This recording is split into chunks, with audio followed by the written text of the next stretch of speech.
Hello నమస్తే. ఈరోజు మనం ఇకాయి 4 లెసన్ నెంబర్ 8 దో మిత్ర ఇది new text book 6th class page number 77లో ఇవ్వడం జరిగింది.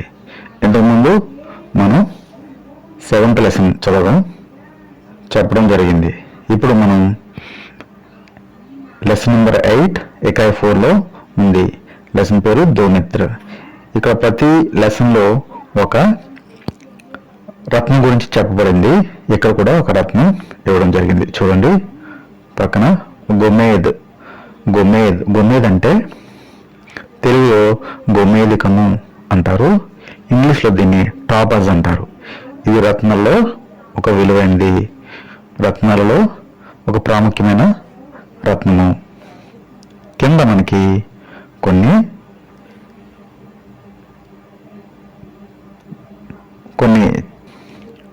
ఒక పేడ్, దాని మీద ఒక లడక ఉన్నాడు. తర్వాత ఇంకా మనకి ఇంకొక కింద గాసు, దాని మీద ఇంకొక లడక, బేర్ అంటే బాలు అంటారు. ఇవన్నీ కూడా మనకి చిత్రం కనిపిస్తుంది. ఇంకా పేడ్ పౌదే, ఫూల్, పత్తర్ ఇవన్నీ కూడా ఉన్నాయి. అంటే ఇది ఒక అడవిలో అనిపిస్తుంది మనకి. ఇది ఒక అడవి. ఇక్కడ ఈ లెసన్ గురించి మనకి ఇవ్వడం జరిగింది. చూడండి, లెసన్ పేరు వచ్చేసి దో మిత్ర. ఇది మనందరికీ తెలిసిన స్టోరీ, కానీ హిందీలో మనం ఇప్పుడు చదువుతున్నాం అనమాట. ఇంతకుముందు మనకు తెలుగులో తెలుసు, ఇంగ్లీష్లో తెలుసు, కానీ ఇప్పుడు మనం దీన్ని హిందీలో చదువుదాం. దో మిత్ర थे, మిత్ర జంగల్ మే जा रहे थे. ఇద్దరు మిత్రులు జంగల్ అంటే అడవిలో వెళ్తున్నారు. అచానక్ అంటే అనుకో విధంగా ఏక్ బాలు సామ్నే ఆయా. ఏక్ బాలు అంటే ఒక ఎలుగుబంటి తన ముందుగా వచ్చింది. ఏక్ మిత్ర పేడ్ పర్ చढ़कर చుప్ గయా. అందులో ఒక మిత్రుడు ఒక చెట్టు ఎక్కేశాడు. ఎక్కేసి చుప్ గయా, మౌనంగా ఉండిపోయాడు, సైలెంట్ అయిపోయాడు. దూసరా మిత్ర ఏక్ క్షణ్ సోచ్కర్. అప్పుడు రెండో మిత్రుడు ఎవరైతే కింద ఉన్నారో అతను ఏక్ క్షణ్ సోచ్కర్ అంటే ఒక క్షణము ఆలోచించి జమీన్ పర్ లెట్ గయా. జమీన్ అంటే నేల మీద, లెట్ గయా అంటే లెట్ అంటే చనిపోయినట్టు పడిపోయాడు అనమాట.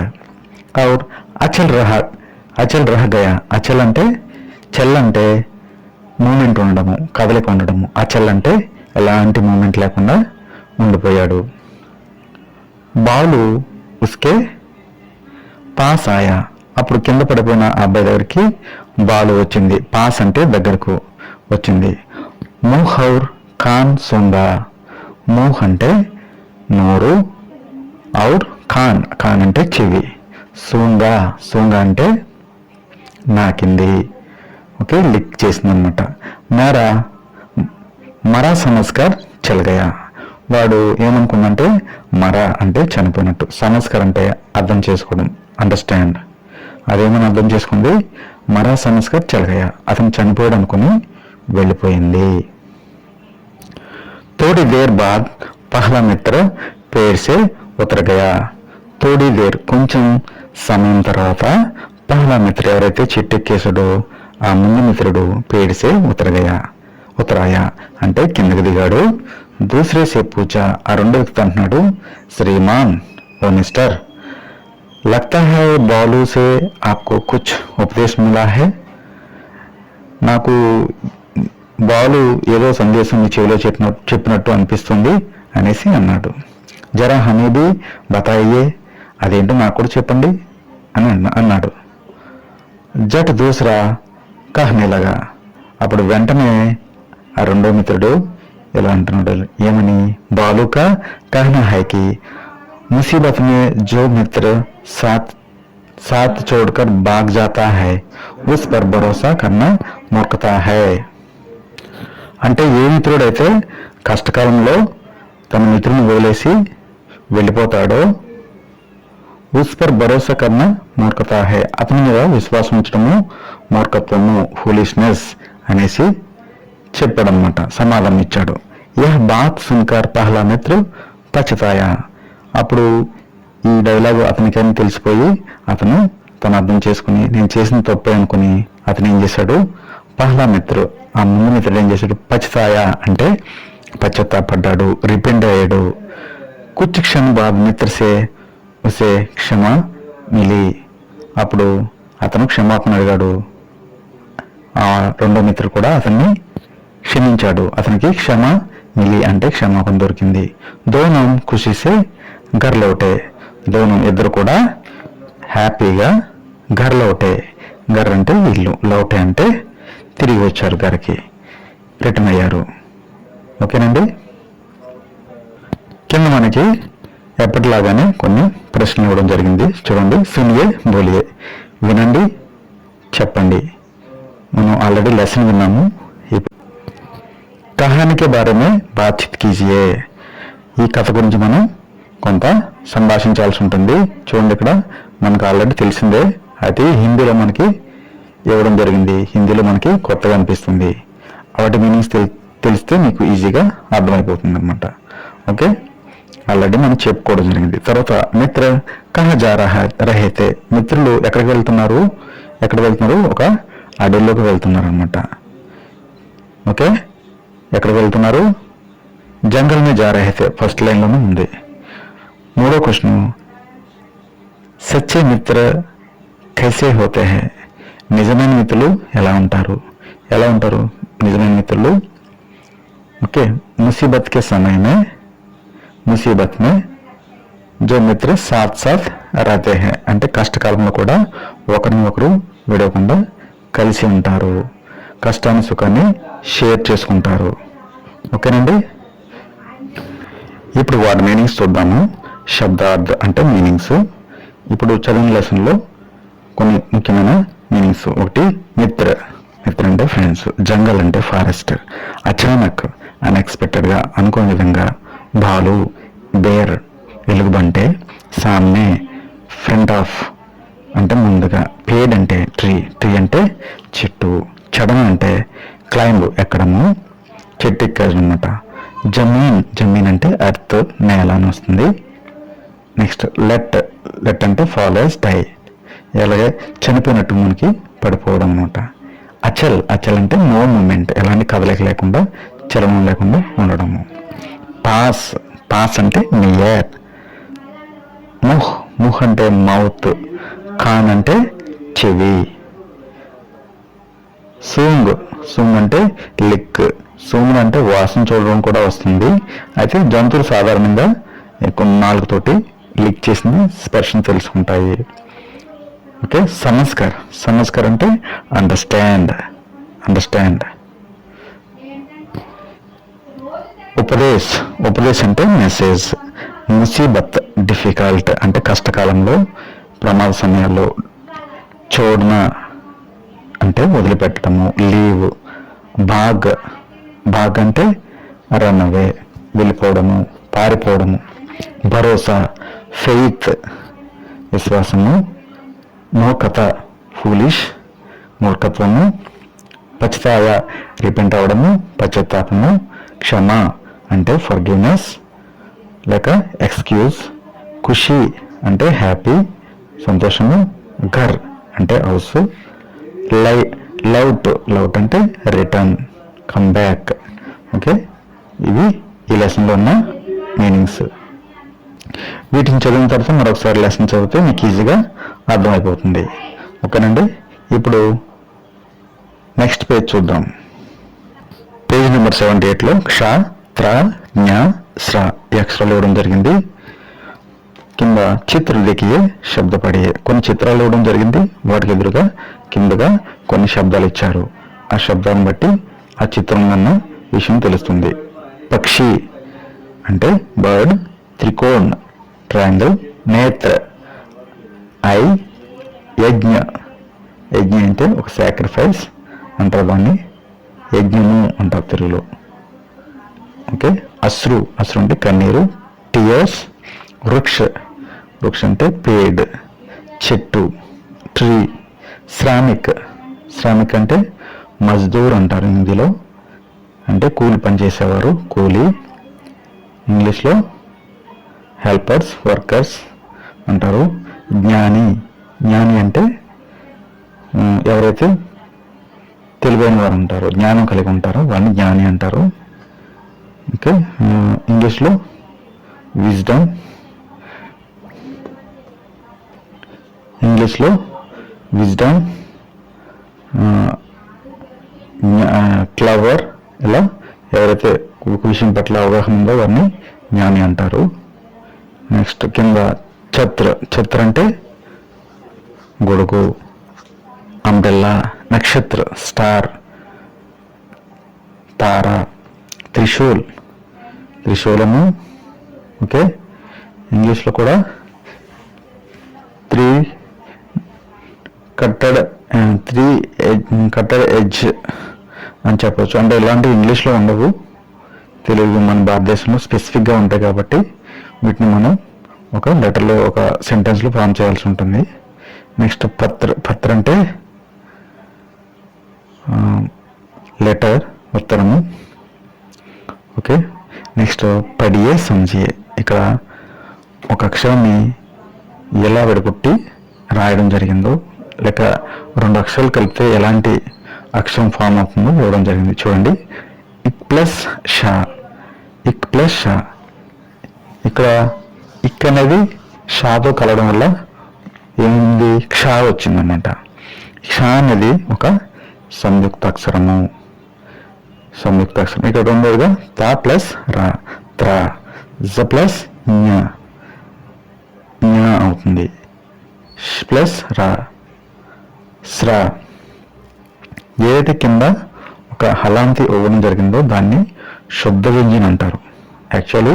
కానీ వ్యంజన్ అంటారు, తాను వ్యంజన్ అంటారు, జాను వ్యంజన్ అంటారు. ఎప్పుడైతే దాంట్లో నుంచి మనం ఒక స్వరాన్ని కానీ లేక దాంతో కలిసి ఉన్న మరొక వ్యంజనం కానీ కలిసి విడదీసినట్లయితే అది మనకి శుద్ధ వ్యంజనం అని పిలువబడుతుంది. కింద మనకి చూడండి, ऊपर दिए गए अक्षरों अक्षर दो वर्णों के मेल से बने हैं. పైన ఇచ్చిన అక్షరాలు రెండు వర్ణాలు అంటే రెండు అక్షరాలతో చేయబడి ఉంది. ఐసే అక్షరం సంయుక్తాక్షర్ कहलाता है. ఇన్కో పడియే అంటే రెండు అక్షరాలు కలిపి ఒక అక్షరం కింద రాస్తే అది సంయుక్తాక్షరం అవుతుంది. అయితే అది కూడా రెండు అక్షరాలు అంటే రెండు వ్యంజన్లు, ఒక వ్యంజనం ఒక స్వర కాదు, రెండు స్వరాలు కాదు, రెండు కూడా వ్యంజన్స్ అయి ఉండాలి. ఆ రెండు కూడా వేరే వేరే వ్యంజన్స్ అయి ఉండాలి, వేరే వేరే వ్యంజన్లు అయి ఉండాలి. అప్పుడు మాత్రమే మనకి ఈ సంయుక్తాక్షరం వస్తుంది. చూడండి కింద వర్డ్స్ క్షమ, చిత్ర, యజ్ఞ, శ్రమ. కింద మనకి కొన్ని శబ్దాలు ఇచ్చారు చూడండి. పడియే, అంతర్, పాచానియే. ఫస్ట్ చదవండి, తర్వాత ఫైండ్ ద డిఫరెన్స్. అంతర్, పాచానియే. ఇక్కడ ఖాస్, ఖాసా, ఖాసా, ఖాసా. చాక్, చాక్. ముహ్, మూహ్. బాగ్, బాగ్. డాట్, డాంట్. ఇలా ఒకే ప్రొనౌన్సియేషన్ ఉంటుంది, ఒకేలా పలకడం ఉంటుంది, కానీ కొంచెం చేంజ్, స్లైట్ చేంజ్. మీనింగ్స్ కూడా డిఫరెంట్గా ఉంటాయి. వాటి డిఫరెన్స్ అనేది మనం ఒక పట్టిక రూపంలో తెలుసుకుందాం. చూడండి వీటి యొక్క డిఫరెన్స్ అంతా ఏంటంటే, కాసా అంటే బౌలు, అంటే ఆ బౌల్ కూడా ఎలాంటిదంటే కాంస్యము అంటే రాగితో చేసింది అనమాట. కాసా అంటే బ్రోంజ్, అంటే అదొక లోహము. చాక్, చాక్ అంటే చాక్ పీస్ అని లేక వీలని రెండు అర్థాలు వస్తాయి. చాక్, చాంక్, చాంక్ అంటే రైస్ స్ప్రెడ్, అంటే ఎక్కడైతే ధాన్యాన్ని విడదీయడానికి స్ప్రెడ్ చేయడానికి ఉంటుందో ఆ ఏరియాని చాంక్ అంటారు. ముహ్ అంటే మౌత్, ముహ్ అన్న కూడా మౌత్. ఓకే, రెండు అర్థాలు వస్తాయి చూడండి, ముహన్న మౌతే, ముహన్న మౌతే. బాగ్, బాగ్ అంటే గార్డెన్, తోట. బాగ్, బాంగ్, బాంగ్ అంటే లౌడ్ షౌట్, బాగా అరవడము, అరవడము. డాట్, డాట్ అంటే స్టాపర్, అడ్డుకోవడము. డాంట్, డాంట్ అంటే స్కోల్డింగ్, స్కోల్డింగ్ అంటే తిట్టడము. ఓకే, చూసారు కదా, ఒకేలాగా ప్రొనౌన్సియేషన్, పలకడానికి దగ్గరగా ఉన్నాయి, చదవడానికి కూడా దగ్గరగా ఉన్నాయి, చూడడానికి దగ్గరగా ఉన్నాయి, కానీ వాటి మీనింగ్ డిఫరెన్స్, వాటి ప్రొనౌన్సియేషన్ కూడా డిఫరెంట్. ఇది మీరు గమనించి వీటి అర్థాన్ని తెలుసుకుంటే హిందీలో మరింత పర్ఫెక్ట్ అవడానికి అవకాశం ఉంది. ఓకే, पेज नंबर 79 शब्द पढ़िए, अक्षर पढ़िए, इन अक्षरों को वर्णमाला में पहचानिए. ఇక్కడ చూడండి కొన్ని శబ్దాలు ఇచ్చాడు. పవిత్ర, ఆశ్రమ్, క్షీర్, విజ్ఞాన్ అని కొన్ని శబ్దాలు ఇచ్చారు. ఈ శబ్దాలని కింద మనకి డివైడ్ చేసినట్టు కనిపిస్తుంది చూడండి. ప, వి, త్ర. ఇప్పుడు పాని మళ్ళీ పా రాసి వి అనేది వి మాత్రమే సపరేట్ చేసి వా రాసి తా రాశారు. ఇప్పుడు మనకి పైన ఏం చెప్పారు? శబ్ద పడియే, అక్షర పడియే, శబ్దంతో పాటు అక్షరాలను కూడా చదవాలి. ఈ అక్షరంకో వర్ణమాలమే పహచానియే, వీటిని మనం ఇందులో గుర్తించాలి. చూడండి, పా ఎక్కడుంది, వాటిని గుర్తించాలి. చూడండి ఇక్కడ పవిత్ర, పాను మనం గుర్తించాలి. తర్వాత వాకి ఈ మాత్ర, తర్వాత త్ర. ఇలా ఒక శబ్దంలోని అక్షరాలను ఇందులో వర్ణమాలలో గుర్తించాల్సి ఉంటుంది. కింద మనకి కొన్ని శబ్దాలు ఇచ్చారు. ఈ శబ్దాలను మనం చదవాలి. చూడండి, కక్ష, పక్షి, యజ్ఞ, छात्र, पत्र, विज्ञान, ज्ञानी, पुत्र, शत्रु, पक्ष, मित्र, साक्षी, गांव, कार, माँ, डॉक्टर, चांद, लान, खारवा, मांग, आंक, ऊंट, కాపీ, మోడల్ ఇలాగా శబ్దాలని మనం ఇవ్వడం జరిగింది. పేజ్ నెంబర్ 80లో సూచనకి అనుసార్ కీజియే. ఇక్కడ మనకి ఇంతకుముందు పడి అని ఉంది, ఇక్కడ లిఖి అని రాశారు. ఇక్కడ మనం అక్షరాన్ని రాయాల్సి ఉంటుంది.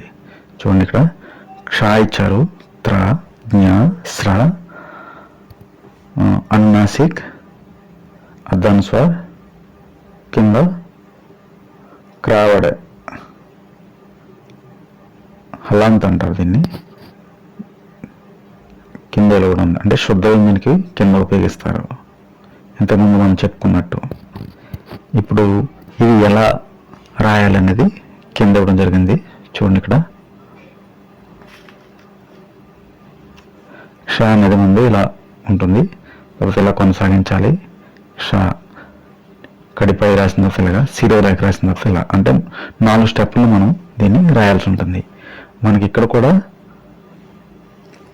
స్టెప్పులు ఇవ్వడం జరిగింది. చూడండి, ఇదొక స్టెప్, రెండోది, మూడవ, 4వ. ఓకే, ఇలా ఎలా స్టార్ట్ చేయాలనేది, ఎలా ఎండ్ చేయాలని, ఎన్ని స్టెప్పులు తీసుకోవాలనేది మనం ఇంతకుముందు లెసన్లో తెలుసుకున్నాం. ఇక్కడ కూడా తెలుసుకోవచ్చు. ఇక్కడ మనకి పైన చూసి కింద డాటెడ్ లెటర్స్ ఇవ్వడం జరిగింది. వీటిని కలపడం ద్వారా మనకి ఈజీగా ఆ ఫామ్స్ ఇక్కడ వస్తాయి. తర్వాత మనం ఇక్కడ రాయాల్సి ఉంటుంది. ఇక్కడ కూడా మరొకసారి కాపీ చేసి రాయాల్సి ఉంటుంది. ఇక్కడ మనకి కొన్ని ఎగ్జాంపుల్స్, అంటే ఎలా రాయాలనేది ఇక్కడ చెప్పడం జరిగింది. దీన్ని మీరు ఇక్కడ కాపీ చేయాలి. ప్రతి లెటర్ భాగాన్ని, ప్రతి అక్షర నిర్మాణాన్ని ఇక్కడ రాయాల్సి ఉంటుంది. ఖాళీ జగహ భరియే. ఖాళీ అంటే ఎక్కడైతే మనకి ఈ ఖాళీ ప్లేస్ ఉందో దీన్ని ఖాళీ జగ అంటారు. ఇక్కడ మనం ఫిల్ చేయాలి. భరణ అంటే ఫిల్ చేయడము. ఇక్కడ ఏ లెటర్ అయితే మిస్ అయిందో దాన్ని మనం ఫిల్ చేయాల్సి ఉంటుంది. చూడండి, కో,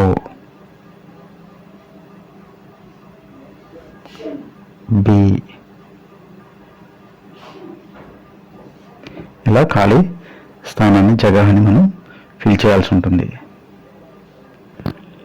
ఈ భాగంలో మనకి కొన్ని చిత్రాలు, వాటి పక్కన కొన్ని శబ్దాలు ఉన్నాయి. వాటిని కరెక్ట్ చేసి రాయాలి. చూడండి, చిత్రగా ఆధార్ పర్ వర్తని సహి కర్కే లిఖియే.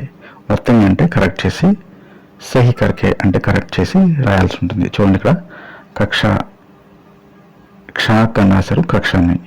ఇక్కడ జ్ఞాయ అంటే యజ్ఞ అని, త్రక్షం అంటే నక్షత్ర అని రాయాలి. కరెక్ట్గా వాట్స్ని లెటర్స్ని కరెక్ట్గా సెట్ చేసి ఒక శబ్దంలో కరెక్ట్ అయిన అర్థం వచ్చేలాగా రాయాల్సి ఉంటుంది. దానికి సంబంధించిన చిత్రం పక్కన ఇవ్వడం జరిగింది. ఓకే, ఇక్కడ శ్రామిక్, శిక్షక్, త్రికోణ్, ఇలా ప్రతిదీ కూడా మీరు అక్కడ ఉన్న దాన్ని కరెక్ట్ చేసి రాయాలి. ఇక్కడ చూడండి, మిల్కర్ పడియే ఔర్ లిఖియే. ఇక్కడ మనకి కొన్ని యారో మార్క్స్ ఇచ్చారు. ఫస్ట్ ఇది చదవాలి, దాని తర్వాత యారో మార్క్ ఇటువైపు ఉంది కాబట్టి దీన్ని చదవాలి, దీని తర్వాత దీన్ని చదవాలి, దాని తర్వాత క్ష చదవాలి. ఇలా ఇటువైపు అయితే యారో మార్క్ ఉందో అది తర్వాత చదవాలి. ఓకేనండి. ఇప్పుడు మనం ఉదాహరణకి చూద్దాం. బక్ష్, ఇది చదివిన తర్వాత ఇది చదవాలి, బక్ష్.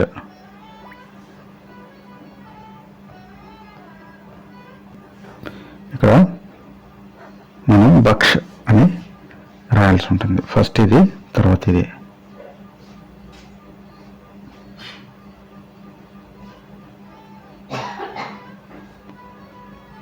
దక్ష.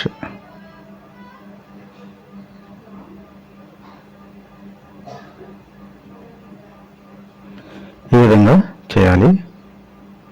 ఇక్కడ రెండో బాక్స్లో కూడా ఫస్ట్ ఇది రాయాలి, తర్వాత యారో ఎటువైపు చూపిస్తుందో అది రాయాలి. పత్ర. ఈ విధంగా ఖాళీ స్థలాన్ని మీరు రాయాల్సి ఉంటుంది. ఎన్ని మనకి ఇందులో 5 ఇవ్వడం జరిగింది.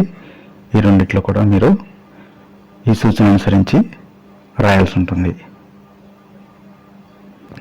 పేజ్ నెంబర్ 82లో కూడా మనకి మరి 2 ఎక్సర్సైజ్లు అలాంటివి ఇవ్వడం జరిగింది. చూడండి,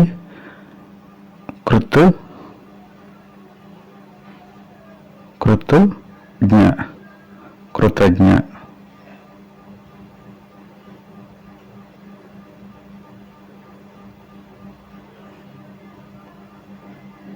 ఇలా ఫస్ట్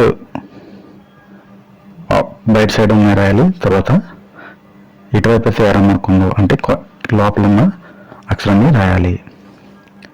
ఇటువైపు ఉన్న బాక్స్లో, కుడివైపు ఉన్న బాక్స్లో మనకి డిఫరెంట్గా ఉంది. చూడండి, ముందు లోపల అక్షరం రాయాలి, తర్వాత ముందు లోపల వైపు ఉన్న అక్షరం రాయాలి, తర్వాత బయట వైపు ఉన్నది. చూడండి, ఇక్కడ శ్రామిక్.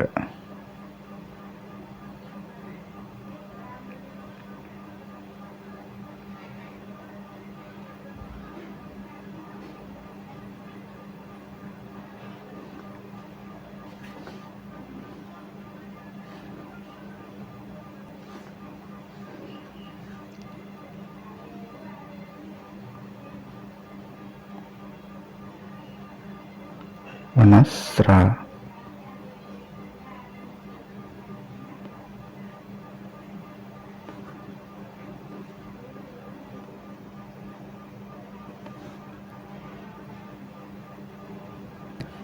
ముందు బయట వైపు ఉన్నవి రాయాలి, లోపల వైపు ఉన్న రాయాలి, తర్వాత బయట వైపు ఉన్న. ఉదాహరణ చూడండి, యారో మార్క్ ఎటు వైపు ఉంది అది తర్వాత రాయాల్సి ఉంటుంది. చూడండి, మనకి శ్రావణ్.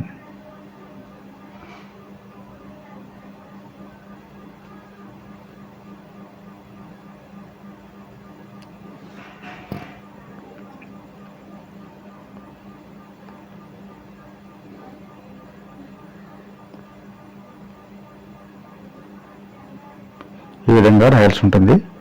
మీరు బాగా గమనించాల్సింది ఏంటంటే యారో మార్క్ ఎటు ఉందో అది తర్వాత రాయాలి, ముందు అక్షరం యారోకి ముందు ఉన్న అక్షరాన్ని ముందు రాయాలి. ఓకేనండి. ఈ భాగంలో సృజనాత్మకత అంటే క్రియేటివిటీ. కిసి जानवर का चित्र बनाइए, रंग भरिए, नाम लिखिए. ఇక్కడ మనం ఏదైనా ఒక జంతు బొమ్మ వేయాలి. జాన్వర్ అంటే యానిమల్, చిత్ర బనాయే, రంగు భరియే అంటే కలర్ చేయాలి, తర్వాత నామ్ లిఖియే, ఇక్కడ పేరుకి ఒక కాలం ఇచ్చారు, డాష్ ఇచ్చారు. ఇక్కడ మీరు ఏ జంతు బొమ్మ వేశారో ఆ జంతు బొమ్మని ఇక్కడ రాయాల్సి ఉంటుంది. కింద మనకి ఒక సూక్తి సీక్ ఇవ్వడం జరిగింది చూడండి. అజ్ఞాన్ కో జ్ఞాన్ హి మిటా సక్తా హై. అజ్ఞానాన్ని తొలగించేది ఏంటి, తీర్చేది ఏంటంటే అజ్ఞానం తొలగించేది జ్ఞానము. అజ్ఞానం తొలగించేది జ్ఞానము. అజ్ఞాన్ కో జ్ఞాన్ హి మిటా సక్తా హై. ఈ లెసన్లో చివరిగా మనకి శరీరకే అంగ శరీరంలో ఉన్న భాగాలు, పార్ట్స్ ఆఫ్ బాడీని ఇక్కడ ఇవ్వడం జరిగింది. హిందీలో మనం ఏ భాగాన్ని ఎలా పిలుస్తాం, ఏ శబ్దాన్ని వాడతారు అనేది తెలుసుకోవచ్చు. చూడండి, ఇక్కడ మనకి బాల్ అంటే హెయిర్, ఆంక్ అంటే కళ్ళు, కాన్ అంటే చెవు, గాల్ అంటే బొగ్గలు దవడలు, గద్దన్ అంటే నెక్, కంద అంటే భుజాలు, ఉంగలి అంటే వేలు, సిర్ అంటే తల, మాత అంటే ఫోర్ హెడ్ ఉన్న భాగాన్ని, నాక్ అంటే ముక్కు, హోంట్ అంటే పెదవులు లిప్స్, ఛాతీ అంటే చెస్ట్. ఓకేనండి. కింద వైపు మనకి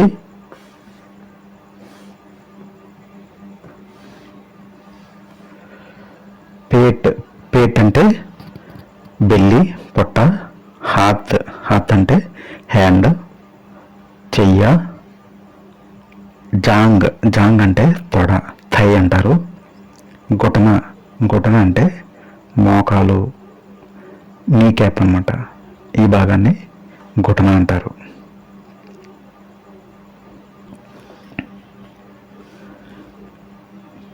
పైర్ అంటే కాళ్ళు పాదాలు, ఎడి అంటే మడమ, హీల్ అంటారు.